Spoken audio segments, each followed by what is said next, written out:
Olá pessoal, tudo bem? Hoje nós vamos entender o que é ressonância em circuitos elétricos, tá? Ressonância, pessoal, ela é um fenômeno físico muito utilizado assim, ela é bem frequente, né, em circuitos onde nós temos resistor, capacitor e indutor, tá? Geralmente um circuito ressonador, ele é um circuito, gente, que ele tende a entregar o máximo possível de energia, tá? Ela é um conceito muito interessante e muito empregado, tá? Em telecomunicações, tá legal? Antes de nós entendermos o que é ressonância, vamos entender, aliás, antes de entendermos o que é ressonância dentro do contexto elétrico, vamos entender primeiramente o que é uma ressonância, tá? Bom, ressonância é um fenômeno físico que ocorre quando uma força é aplicada sobre um sistema com frequência igual ou muito próximo da frequência fundamental desse sistema. A ressonância ocasiona um aumento na amplitude de oscilação maior do que aquele ocasionado por outras frequências, né? Então, a ressonância é quando ocorre uma determinada força, né, uma determinada frequência, uma determinada intensidade de força, intensidade de uma determinada grandeza, né? Que sendo que essa intensidade ela opera em uma determinada frequência, tá? Específica, né? Que aqui é denominado como frequência fundamental. Então, a ideia da ressonância é justamente mostrar para nós, né, que em uma determinada frequência eu consigo atingir, né, um aumento da amplitude, ou seja, a amplitude máxima de uma outra grandeza, tá? Um exemplo aqui seria a taça, né? Se você conseguir, por exemplo, não é que seria gritar, mas se você conseguisse emitir um som, né, numa determinada frequência que é específica, não é gritar muito alto, nem gritar muito baixo, não é berrar, tá?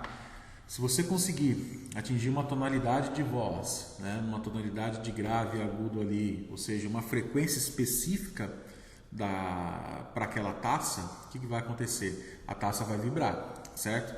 Só que se você conseguir gerar uma voz numa tonalidade com a frequência de ressonância da taça, o que vai acontecer? A taça vai vibrar em sua amplitude máxima até que ela vai chegar a trincar ou quebrar, tá?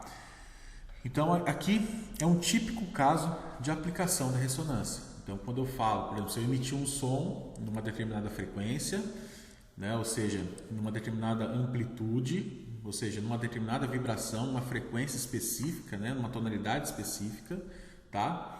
Agudo, grave, etc. Naquela frequência de ressonância da taça, essa frequência vai ocasionar uma vibração em sua amplitude máxima. Aí sim a taça vai acabar quebrando, tá? Então a ideia de ressonância, né, em termos de fenômeno físico, seria isso. Agora, e na parte elétrica? O que seria a ressonância, pessoal, na parte elétrica? Então vamos analisar alguns pontos aqui.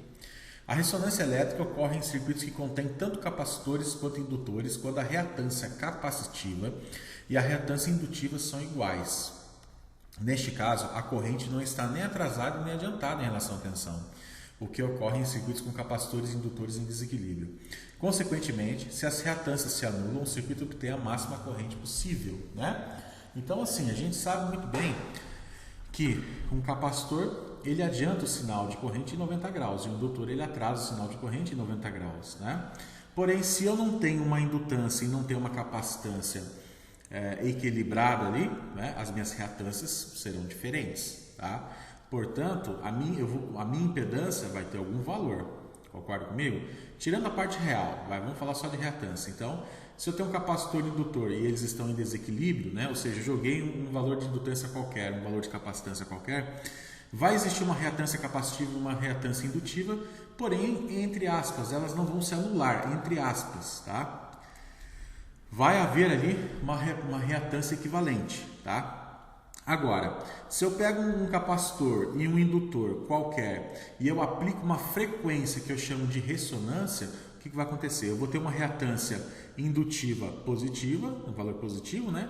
E eu vou ter uma reatância capacitiva com valor negativo. O que vai acontecer? Não quer dizer que vai se anular, tá, pessoal? Mas o sistema vai estar equilibrado. E pelo fato do sistema estar equilibrado, a minha reatância equivalente vai ser zero, justamente naquela faixa de frequência, tá? Consequentemente, o meu circuito vai obter a máxima corrente possível, né? Porque é como se eu não tivesse reatância. Matematicamente, a gente vai calcular isso daqui, vocês vão perceber que se eu pegar os cálculos, vai chegar em zero, tá? Então, assim, a reatância, a ressonância, né, em circuitos elétricos é justamente fazer o equilíbrio dessas reatâncias, tá?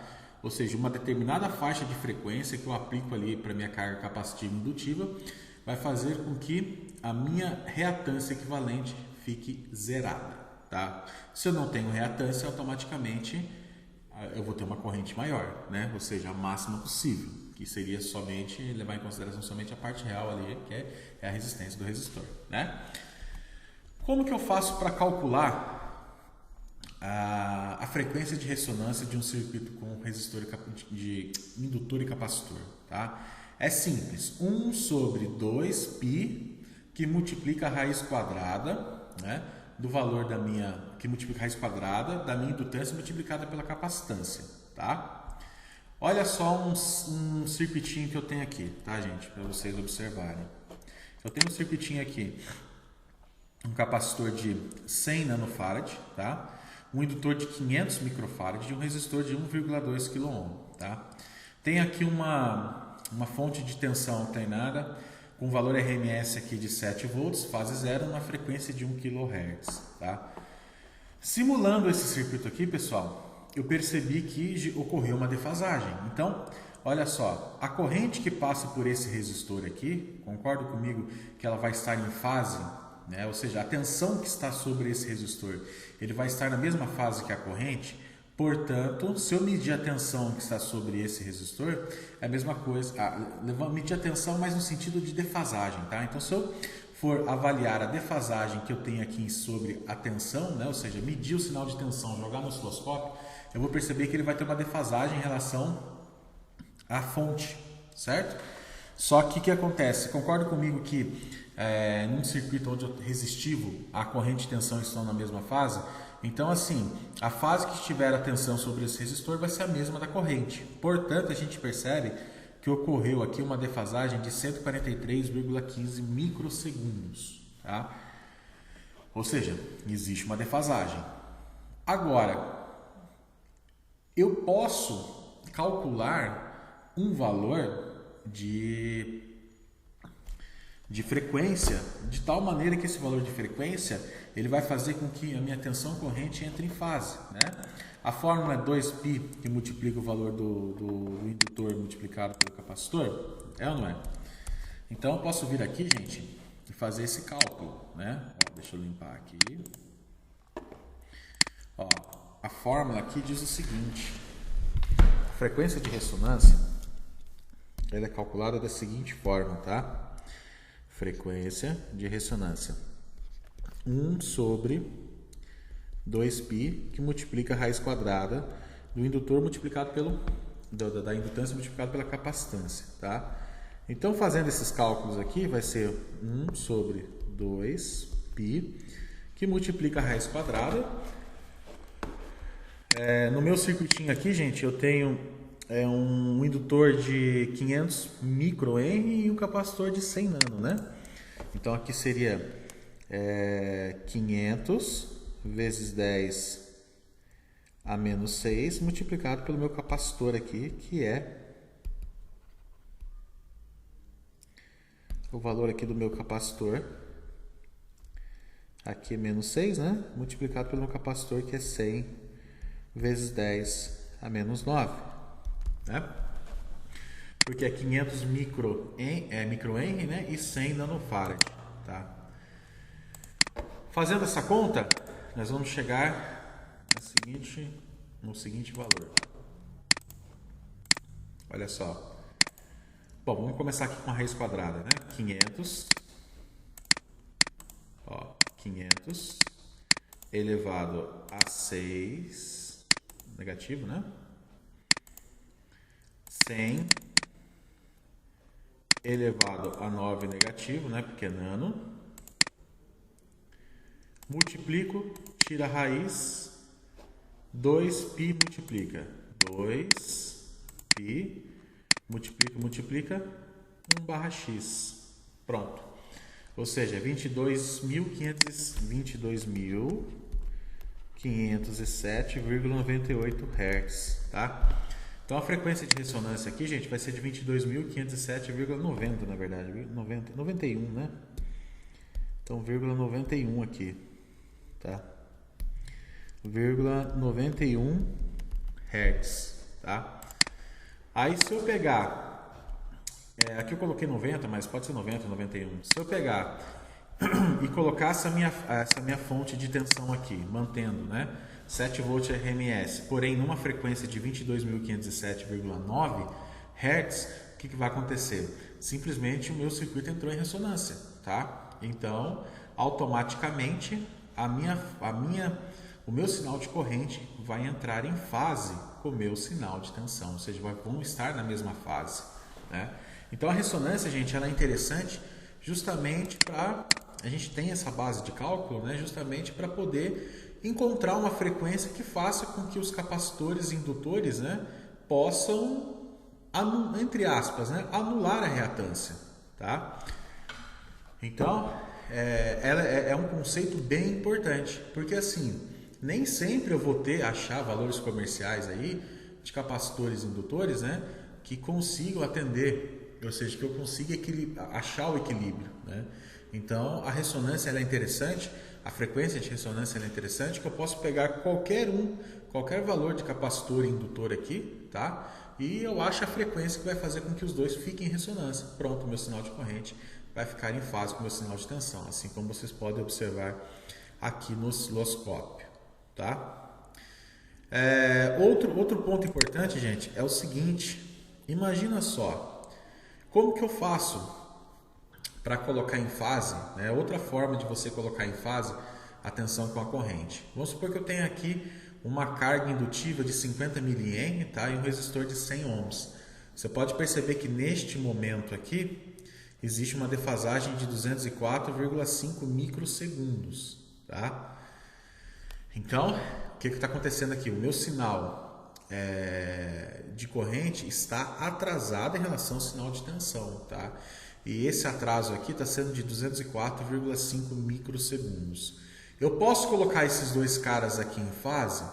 Posso, tá? Mas agora eu vou fazer de uma determinada forma que eu não vou utilizar a frequência de ressonância e sim colocar uma carga capacitiva aqui para poder equilibrar o sistema, tá? Então olha só, aqui eu tenho uma carga indutiva que gerou um atraso aqui no meu sinal de corrente, né, de 204,5 microsegundos, e agora eu vou aplicar aqui uma carga capacitiva, tá? E essa carga capacitiva vai fazer com que o meu sistema entre em equilíbrio, tá legal? Bom, a primeira coisa que eu preciso fazer é encontrar o valor desta reatância aqui, tá? A primeira coisa que eu tenho que fazer é exatamente isso. Eu preciso encontrar o valor dessa reatância aqui, tá?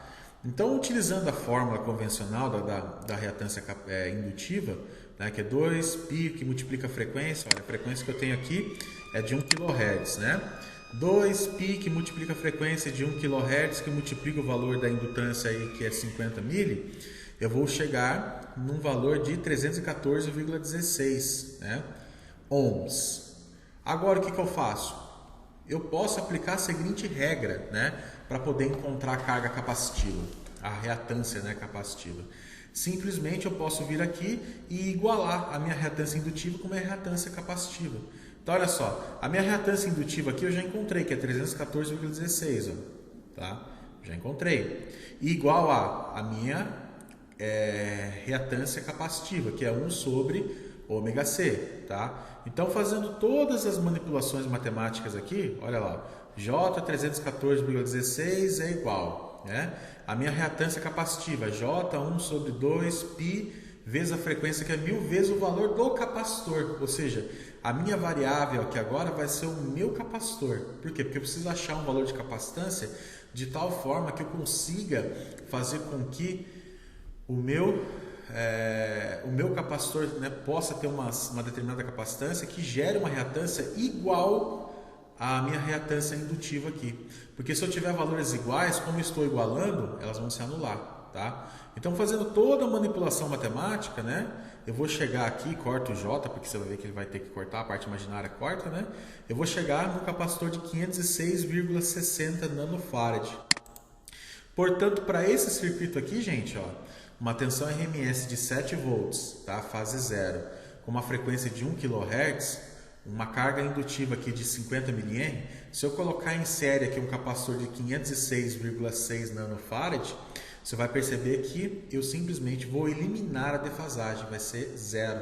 Percebam aqui que os meus sinais de tensão e corrente ficaram em fase, tá? Então esse é o princípio fundamental, né, de correção do fator de potência, tá?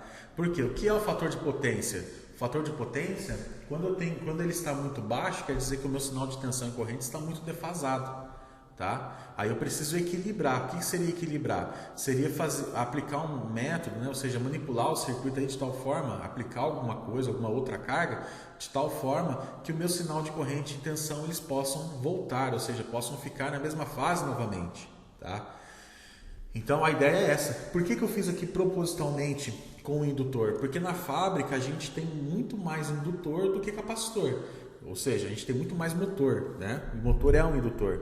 Então vamos supor que esse meu indutor é de 50 mA seja alguma coisa relacionada a algum motor, tá? Ele gerou uma defasagem no sinal de tensão em relação ao sinal de corrente, tá? Porém, eu calculei aqui um valor de capacitor que eu coloquei em série e esse valor de capacitor, ele simplesmente conseguiu corrigir, ou seja, conseguiu fazer com que o sinal de corrente e tensão voltasse a ficar em fase, tá? Esse é o mesmo processo que você aplica aqui, né? Neste caso é um circuito onde eu tenho uma carga indutiva e eu precisei aplicar uma carga capacitiva para equilibrar o sistema, né? Se fosse ao contrário, você iria aplicar a mesma metodologia, só ia mudar aqui a manipulação das fórmulas, né? Enquanto que eu tenho aqui, nesse primeiro exemplo que eu estou mostrando para vocês, uma carga indutiva e eu acrescentei uma carga capacitiva para poder equilibrar, vocês vão apresentar o mesmo processo. Ou seja, igualar as reatâncias e isolar ou a capacitância ou a indutância. Nesse caso aqui, eu isolei a capacitância. Por quê? Porque meu circuito ele já tem, né, pré-determinado uma carga indutiva e eu acrescentei um capacitor para poder equilibrar o sistema, ou seja, fazer com que o meu sinal de tensão meu sinal de tensão e corrente voltasse a ficar em fase, tá? Aí, se for ao contrário, vocês simplesmente vão fazer o mesmo processo que eu fiz aqui. A diferença é que aqui eu estou encontrando o C, que é da capacitância. Se fosse ao contrário, você encontrar o L, que é da indutância. Tá? Então, isso aqui, gente, seria um outro modelo que você pode aplicar aí, né? Para poder fazer com que o seu sinal de tensão fique em fase com o seu sinal de corrente. Tá? Lembrando que são coisas distintas. O primeiro método que eu mostrei, pessoal, para vocês, é um método que eu calculei a frequência de ressonância, tá? E após o cálculo da frequência de ressonância, eu apliquei lá no circuito, ou seja, mudei a fonte, a frequência da fonte e simplesmente o meu circuito ressonou, ou seja, ficou em fase com meu sinal de corrente, ficou em fase com o sinal de tensão, tá? Agora, esse segundo método que eu mostrei para vocês aqui, ele é um método onde eu tinha uma carga indutiva e eu queria acrescentar um capacitor para poder corrigir, tá? Aí eu acrescentei um capacitor, achei uma capacitância correta, fazendo todo aquele processo matemático lá, né? E consegui corrigir, tá? Então são dois métodos diferentes aí para vocês analisarem. Legal? Então é o seguinte, gente, como prática, eu deixei para vocês aqui uma lista de exercícios aqui, que é a 8.5, ressonância, é simplesmente a continuação da 8.4, tá? É o mesmo circuito da 8.4. No entanto, por exemplo, número 1, o que vocês vão ter que fazer? Bom, primeiro, aqui eu tenho um capacitor e resistor, então vocês vão definir aqui um indutor para poder equilibrar o sistema, tá? Ou seja, deixar a corrente em fase com a tensão, tá? E a segunda coisa que vocês têm que fazer para cada um desses circuitos aqui do número 1 é simplesmente, ó, aqui ele está falando, ó, você vai acrescentar um indutor de 10 mA e vai calcular a frequência de ressonância, certo? Aqui você não vai acrescentar um indutor de 10 mA, você vai encontrar o indutor correto, tá? Para colocar aqui em série, vai ter que fazer aquele cálculo igualando as reatâncias, né? Ele vai colocar aqui em série e após você inserir em série, você vai ver que a sua tensão e corrente vão ficar na mesma fase, tá? Aí o segundo processo aqui, é simplesmente você calcular a frequência de ressonância aqui desse circuito, adicionando um indutor de 10 mA. Presta atenção aqui que no primeiro você não sabe qual que é o valor do indutor, tá? Você não sabe. Então você vai calcular, depois inserir. O circuito vai entrar não é ressonância, mas ele vai ficar equilibrado, tá? Agora aqui nessa segunda opção, você vai ser obrigado a adicionar um indutor de 10 mA em série com esse capacitor e você vai ter que achar a frequência de ressonância para poder equilibrar, tá? Você vai fazer isso para a letra A, letra B, A e B. Aí depois nós temos o número 2. O que é o número 2? É o mesmo processo do número 1, só que enquanto no número 1 aqui eu tenho um capacitor, na número 2 eu tenho um indutor. Então aqui na número 1 você vai ter que acrescentar um indutor. Na número 2 você vai ter que acrescentar um capacitor. Ou seja, seria o inverso aí dos cálculos. Beleza? Inverso não, né? Você vai aplicar aí os conceitos do capacitor, tá? Ok, gente? É isso aí. Forte abraço.